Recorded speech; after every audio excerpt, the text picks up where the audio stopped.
Nonprofit governance. Nonprofit answers. Nonprofit board. Nonprofit management. Nonprofit marketing. Nonprofit resources. Welcome to Nonprofit Everything, the podcast where hosts Andy Shurick and Stacey Wedding answer your questions about all things nonprofit. Hello, welcome to another episode of Nonprofit Everything. I'm Andy Shurick. I'm here with Stacey Wedding, and we're here to answer whatever random nonprofit nonsense you want to throw at us. Send us questions to nonprofiteverything.com, and we will do our best to put those at the top of the queue and get those answered as soon as we possibly can. If we don't know the answer, we will get an expert, or if we just feel lazy and want to talk to somebody, we'll do that too. We'll get an expert to come in and do our job for us for a little while. I think that's probably why we really get the experts. Questions at nonprofiteverything.com is one way to get that to us. We've also got show notes up on the webpage. So if we're talking about something and we mention something, like say we mentioned something about the 990, we may put a link up there so that you can get more information about what we talked about. There's also a list of topics for all of the questions that we've answered for the last 150 something episodes. So if you are like super curious about exchange transactions, you could type exchange transactions in and it'll bring up all of the episodes where we had a question about exchange transactions. Theoretically, because you're trying to get more sleep, and that will help you fall asleep. I was going to say, Andy, who asks a question and types in a search exchange transactions? I don't know if I've ever met, maybe someone like you. People, insomniacs. I think it's all insomniacs. Okay. But thanks for sending us questions. We really appreciate it. Keep sending them. And with that, we'll jump right in.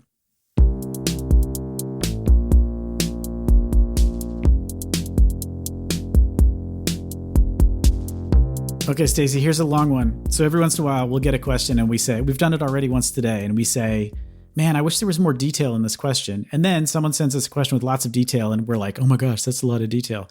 So I'm going to read this one in parts. So it's got actually a main question, some backstory, and then two sub-questions. So I'm going to do the main question and the backstory and the first question. And then after we've gone through that one, then I'll throw the second question in. How's that? Okay. So I'd love to hear you talk about appropriately and thoughtfully using client success stories in grant writing. I'm concerned that the nonprofit I work for doesn't do a good job communicating with the clients we want to write about, explaining with transparency how we would like to use a story about them, requesting their consent, asking them thoughtful interview questions, having them review and edit copy, etc. I brought up these concerns a little with my supervisors, but they shared that our organization only does release forms with photos, not written stories. As for involving clients in the process, that's not even on their radar. In other words, it seems like our process is just to write about clients and use pseudonyms without involving clients in the process whatsoever. While people at my organization are well-intentioned in wanting to use these stories to help more people, just because we served a client doesn't mean we now own their story to use without asking. This seems to be quite slippery territory to not communicate, not ask for consent, and not involve clients in the process of writing about them.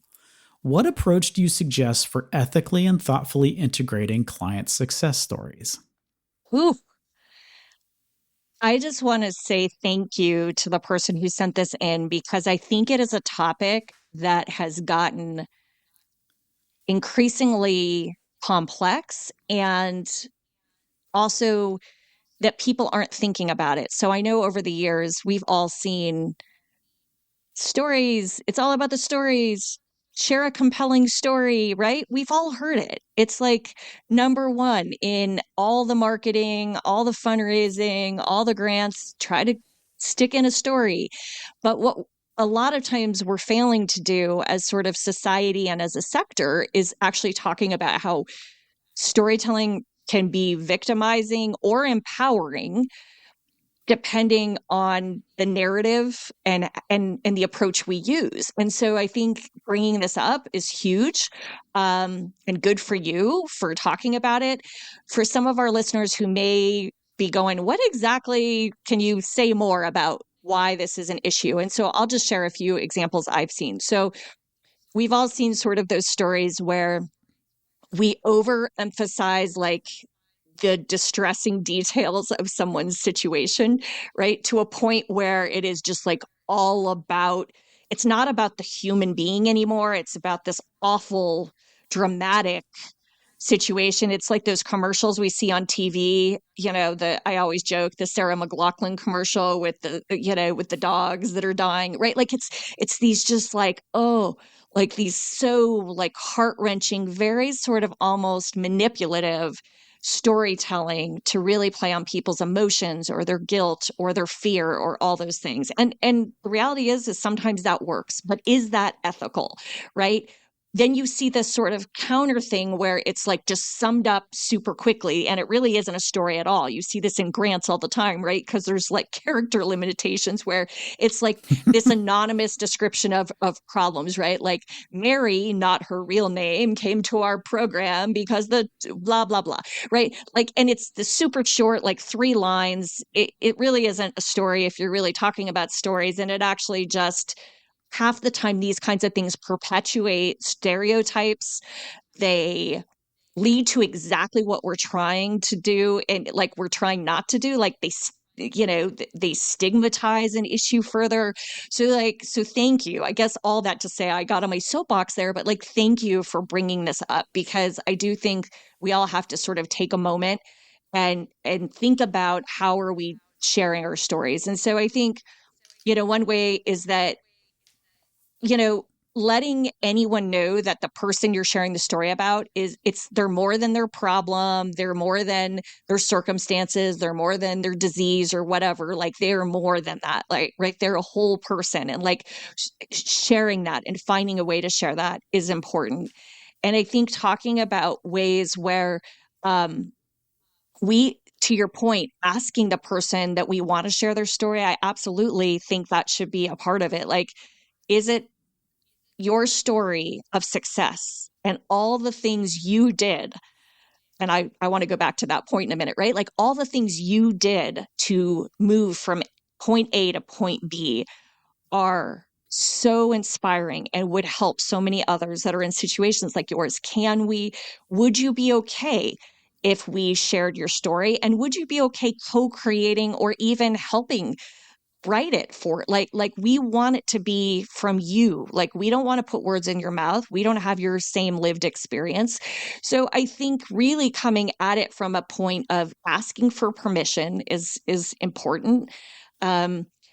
Making it so that it truly honors that person and may not be the sexiest story based on the books of here's what makes a compelling story, but that really kind of stays true and honest to that person's whole self and just having them play a role in helping create it. Like, I mean, that's empowering in itself. And you also don't want to like re-traumatize someone because the reality is they're doing you a favor. If someone says they're willing to share their story, they're doing you a favor, and you have to take that seriously because sometimes reliving a story, whether it's coming to your gala and being the sad sob story on stage, which we see all the time, right? Again, pulling at heartstrings, or sharing it in writing or doing whatever, someone is reliving a pretty traumatic and painful point in their life. And so making sure like we're asking along the way, are you okay? Like whatever that process looks like, we just want to make sure like we're not in a place to re-traumatize you. Like we want to do that. If you want to share this because you want to help others, great. If at any point this is too much, please tell us and we'll stop and we're not publishing it, right? So like having those internal rules, I think is critical.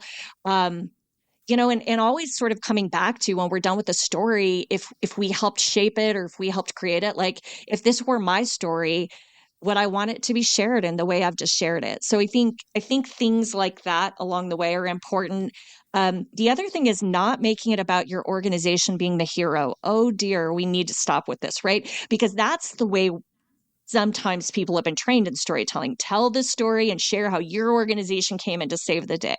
Well, Andy, you and I both know that like any single one of us, we can't ever solve anything unless we're willing to take the first step through the door, unless we're willing to sign up for the program, unless we're willing to be an active part of being there as part of it. So like for organizations when they're like the hero complex about it was all about us, I always say that to me is also sort of this borderline, like avoid that, right? Like we have to start talking about how that own individual's advocacy and willingness to push through, the tough times is critical. Like it was them.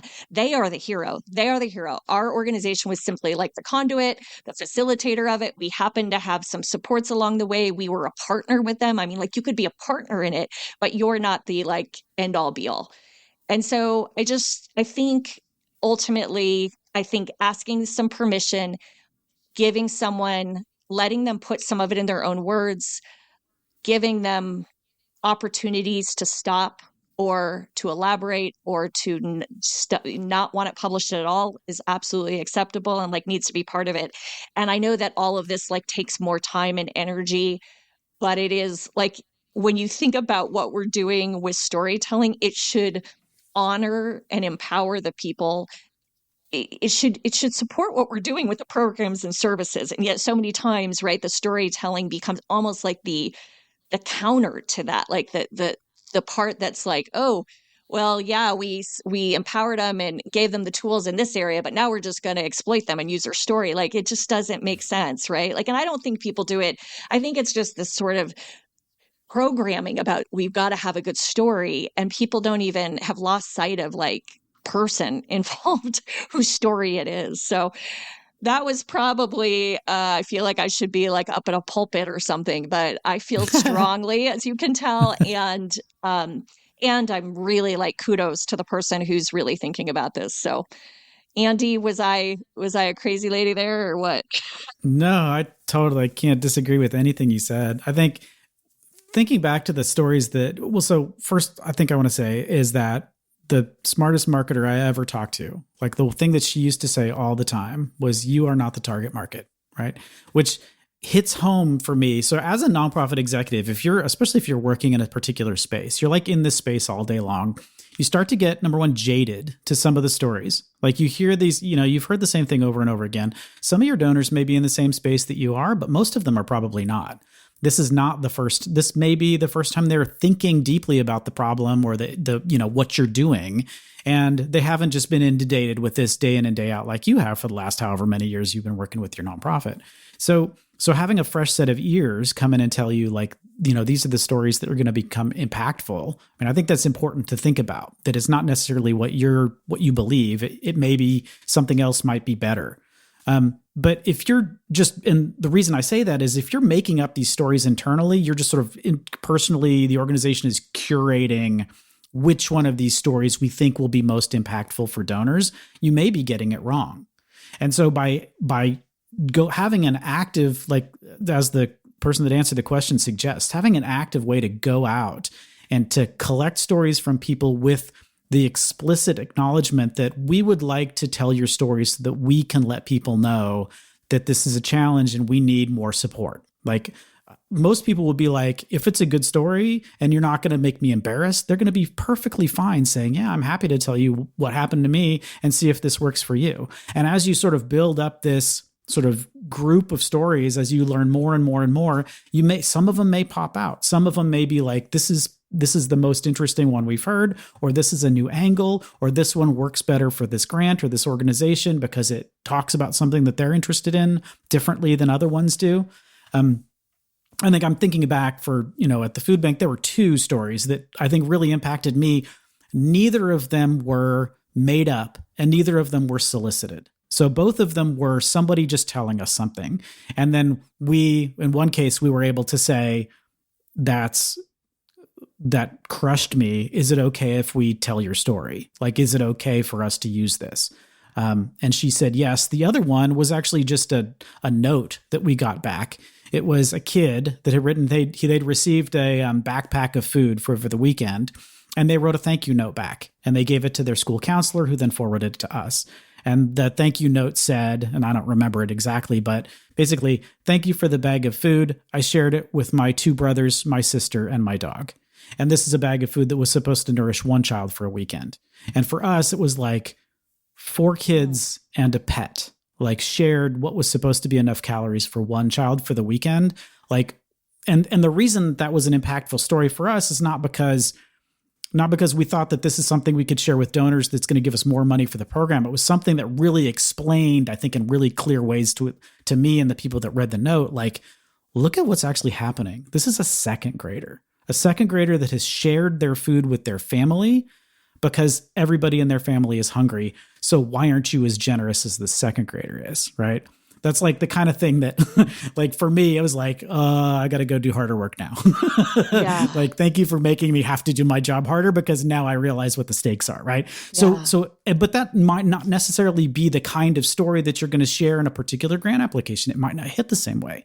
So unless you collect a lot of stories and are really like active in collecting as many stories as you can, you won't know which one fits to the right person. You won't know which one fits for the right scenario. So if you're just making it up out of whole cloth, or you think you know better than the clients do about what's happening to them, you're doing it wrong. Which sort of leads me into the second half of the question, which is, do you have any suggestions for how we can express these concerns and advocate for better policies and procedures at my organization? I'm new to both grant writing and this organization, so maybe there's something I'm missing. I always come at these things from a few angles. One, if I am working in an organization and there's a new employee who comes in, blazing from day one, oh my gosh, this all sucks and we have to change it all, right? Like, it's not going to go well. So I mean, at least for me, like, I'm like, no, you need to learn a little why we're doing what we're doing. So I tend to approach things like this from a standpoint of starting with curiosity, asking questions to understand why we do things the way we do. And sometimes just the questions get people thinking about things they haven't thought about. They just fell into the pattern of we do it like this, just not because they actually really thought about it. So sometimes that can raise good questions and opportunities, because they might say, so why are you asking? Then you can kind of elaborate, right? So I think that's one way I would look at approaching it, not knowing all the players and not knowing sort of the history and culture there. But I also think you have an opportunity as someone new to say, hey, because like they've hired you, they believe you're going to, you know what you're doing. And so you have an opportunity to say, I don't know how much you know this, but like there's been a lot of kind of like an education for people. Like there's been a lot of change out there in the field of storytelling over the years. And I'm wondering if we might want to look at some new approaches to the way we do it. And here's what that might look like. And so instead of just coming with, here's the problem or the complaint, like coming at it with also like, here's a solution and here's how I'm willing to spearhead or be a huge part of that. Because, right, most people when they're busy in the work environment are going to be like, great, you're adding more complexity, more work to my life. You're not making it easier. I mean, let's just be real, right? We're all wearing 100 hats and we're like, great. So like, how do you take away that thought and the way you take it away is by sort of volunteering to help create or craft some stuff that might be helpful for the organization, or to say, can I take a lead on this just like as part of what I'm doing, or work with folks to think about this? Like, so I think approaching it like that can really help kind of do it in a safe way where you're not attacking and people don't feel defensive. You've got to be careful because you obviously feel strongly, as do I. And it's important to not come at this like ready to, like with fists raised, right? Like, but to come at this from that approach of like, of curiosity and of more like educational learning, and can we develop something together that might serve?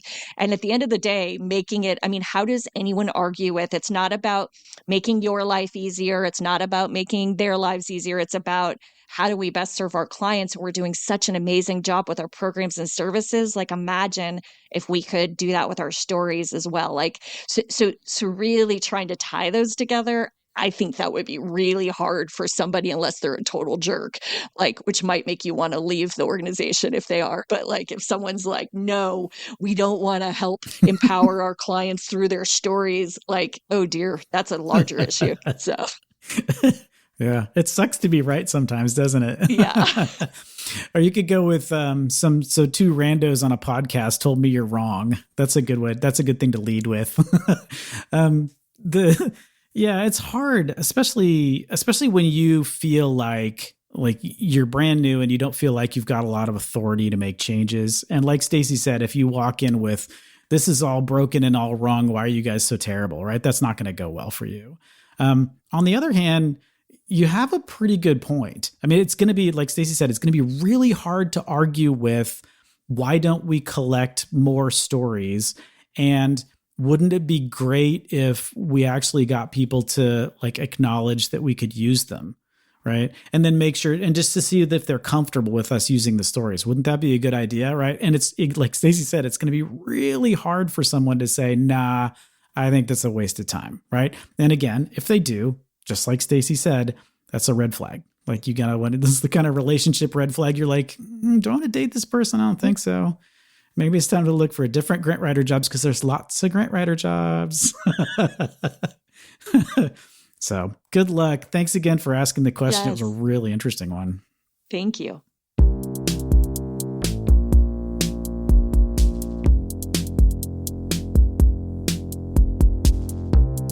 I saw a job announcement that was recently posted for a position that I'm really interested in and that I would rock. Unfortunately, the requirements for the job are completely unreasonable, requiring external certifications and years of experience that probably only apply to 2 people in the whole country. By the way, I'm in Canada. Any tips on how to break through? Hello, listener from Canada. We love our international listeners, so thank you for... Did you know we're a top 10 nonprofit podcast in Canada for some completely inexplicable reason? Really?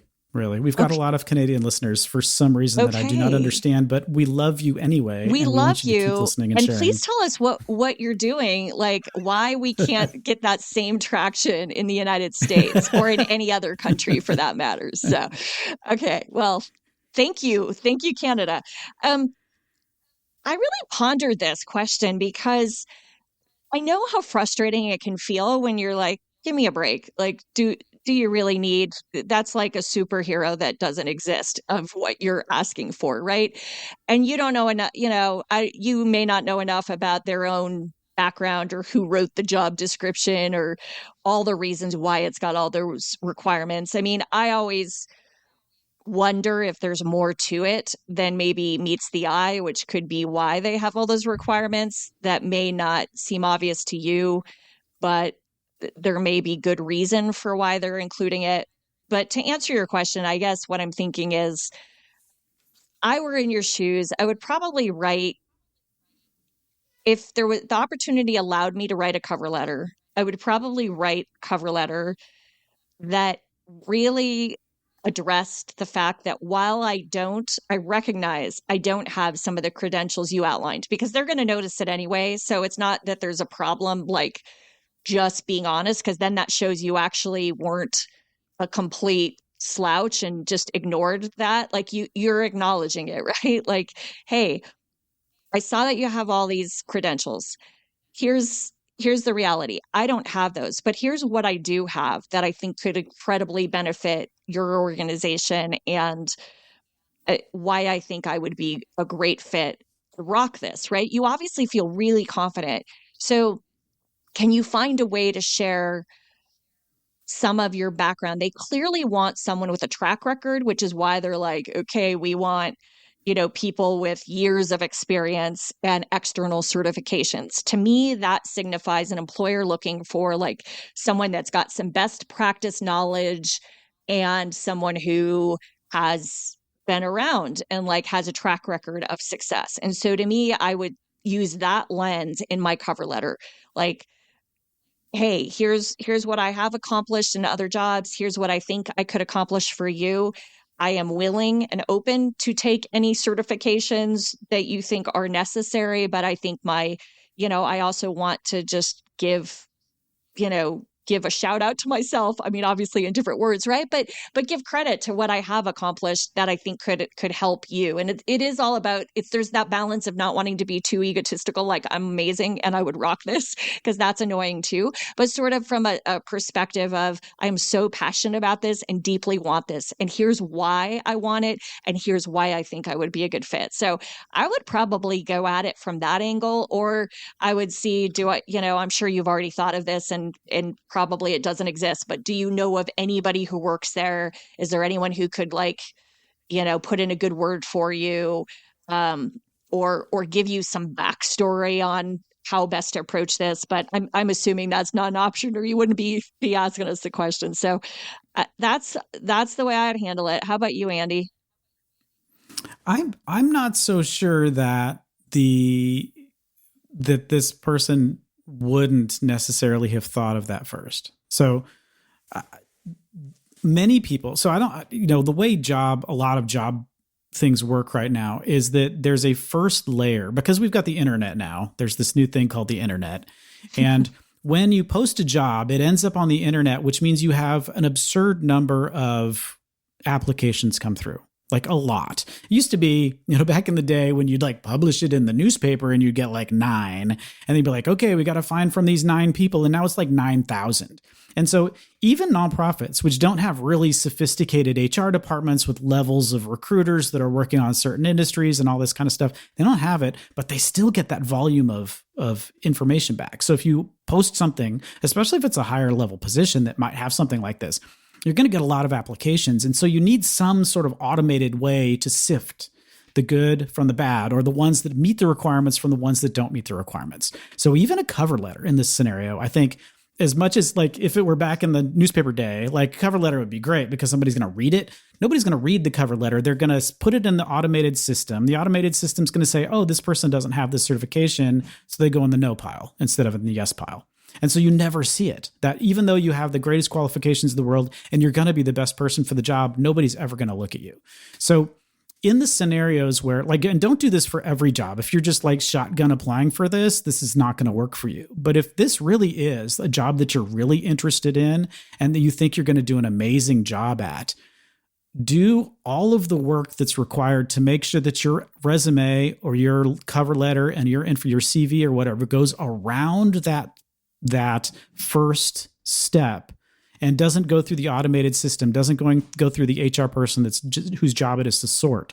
Make sure you've gotten around them somehow. And there's lots of different ways to do that. So the one that Stacey first mentioned is figure out how you know someone who knows someone who knows someone in that organization that can get that resume put on top of the pile, or even just in the yes pile, like in the we need to look at this person further pile. So with something like LinkedIn, like you can look on something like LinkedIn and go, oh, like I know this person and they work in the same company as a board member. So do I know that person well enough to be able to call them and say, look, there's this job. I mean, we've been friends for 12 minutes. So we know each other on LinkedIn. Would you mind talking to this? And lots of people will. Like if you're not a crazy person, lots of people go, yeah, sure. I'm happy to do that. And just to let you know, if you've never been in the position of an executive at a nonprofit, like when a board member hands you a resume and says, I got this resume, right?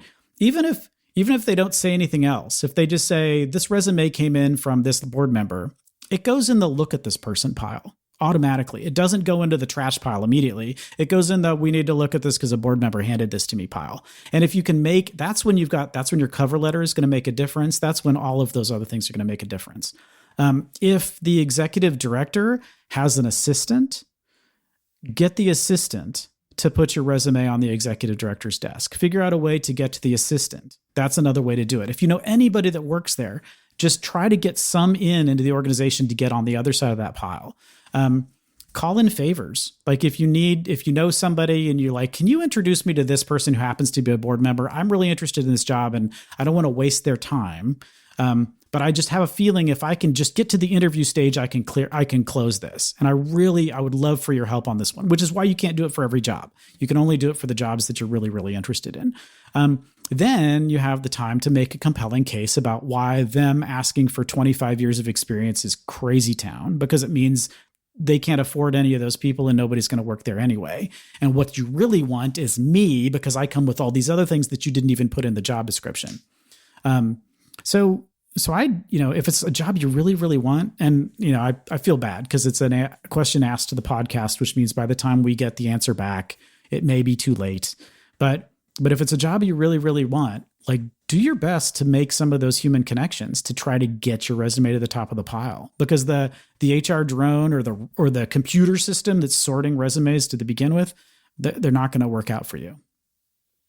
And I think that's all assuming that they've got, I mean, I've worked with a lot of different sized organizations. Smaller organizations don't usually have those automated systems where it automatically gets booted, and some do. So not knowing the size of the organization you're looking to work for, or any of that, right? So keeping in mind that all of this could depend. I mean, sometimes you will have a real live person who's looking at cover letters or resumes, and sometimes it will be automated, so, and just boot, oh, didn't meet these requirements. So, but I do, I think there's benefit regardless of whether it's this position or not, benefit of establishing a relationship in the organization, particularly because you never know if there's other positions that might come around like down the road that you also think you could be a good fit for. So it's not like a waste of time to start trying to make those connections now, even if it isn't, even if like you hear this podcast and we're past, like they've already hired someone by the time you hear it, right? Because I think there is always that option. And I also think that, it could be really, you never know if they are looking for somebody with all the crazy, like you said, there's probably only 2 people in the, that could qualify for something like this. Most likely you might see another posting that comes out a month or 2 later that's like much different because they realize they got no candidates because their requirements are too stringent or whatever the case is. So I think definitely the connection angle feels like the most viable, and let us know how it goes. I'll be curious to know what approach you use, and wouldn't it be super cool if you got it? So I'm going to think positively for you. Absolutely. If I can just add on to the back of it, if you are in the position of hiring somebody, don't do this. Like, don't add additional requirements when they're not necessary just because you're using it to whittle down the pool.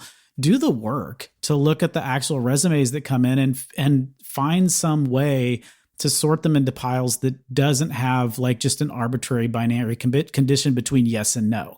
Like, you're never going to find the best person by who can game the system the best or who's spent the most time doing this job someplace else. That's probably not going to be the best person for you. So don't be lazy about it. If you truly want to hire, like, open the gates as wide as you can and then be thoughtful about who you're going to bring on board.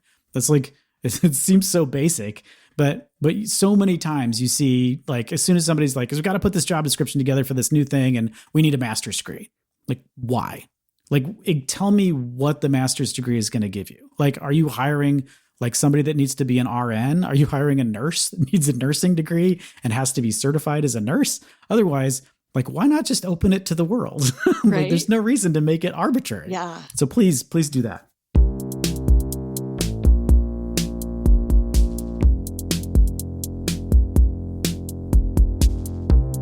Thanks, everyone, for tuning in to another episode of Nonprofit Everything.